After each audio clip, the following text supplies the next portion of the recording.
This is my sourdough starter, which as of today is 2 years old. Happy birthday, by the way. In fact, I think it deserves a new jar. It's been in here a long time.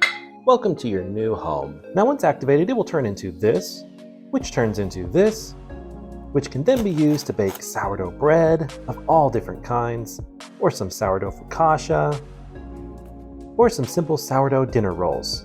The options are limitless. And the only thing I need to do to get to that point is feed my starter by putting a little bit of flour in.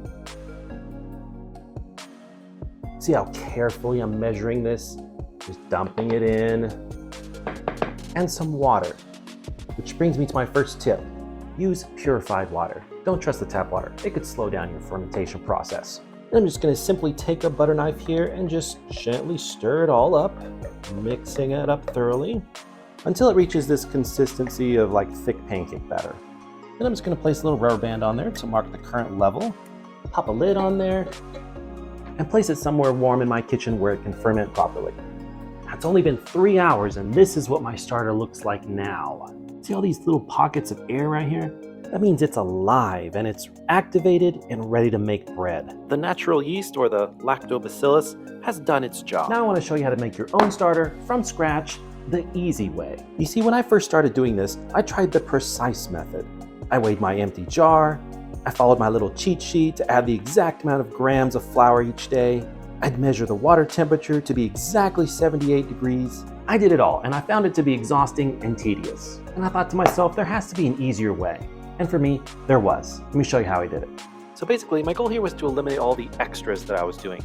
The measuring, the weighing, and the temperature taking. Just eliminate all of that and go by feel. So I started off with like 2 heaping spoons of flour and put a little water in there and then just stirred it up.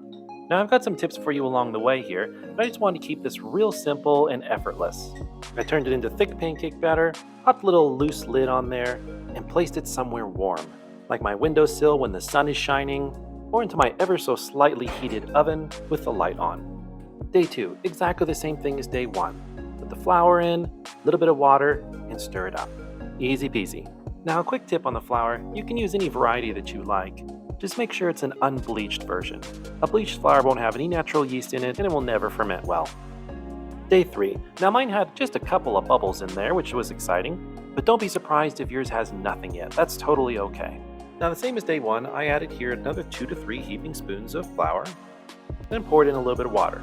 Remember, start off with a little because you can always add more.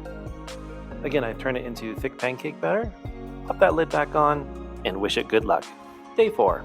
Now by this point you can smell it and detect just a little bit of sourness that's developed, and I also placed on a blue rubber band just to mark the base level of starter that I want to maintain. And day 4 is also when I begin to discard half of the starter before feeding it. And the feeding pretty much goes the same as day 2. The only difference is I try to add the same volume of flour as the starter is.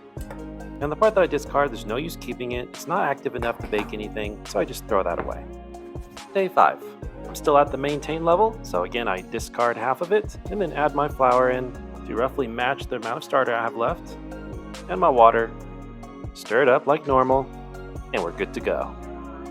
But note that I did adjust my rubber marker just to be a little more accurate. Day 6, pretty much the same as day 5. I think you get the gist here. First I discard, then I put the flour in, then I put the water in, then I mix it up, and we're good to go. Day 7, we have arrived. Hopefully today is the day that the starter is ready for baking. Just like normally, we discard first. I left about that much in there, and then we add our flour. And I'm gonna put in a little bit more than usual. So I usually put in about 3 to 4 scoops. I'm just gonna put in about 5 to 6 this time. Add the water, get a good mix.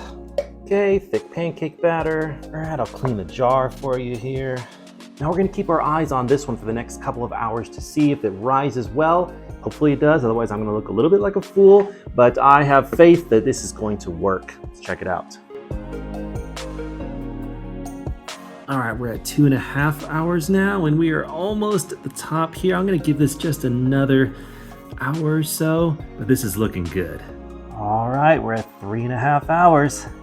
Check that out. Just look at how active that is. Looking great. So after 7 days of building and feeding my starter, it's finally ready to make bread. Now I'll put a recap of everything I did in the description below. Sourdough recipes are coming your way soon, so stay tuned for that. But until then, get your own starter going. It's really easy. Now I'm gonna go make some bread.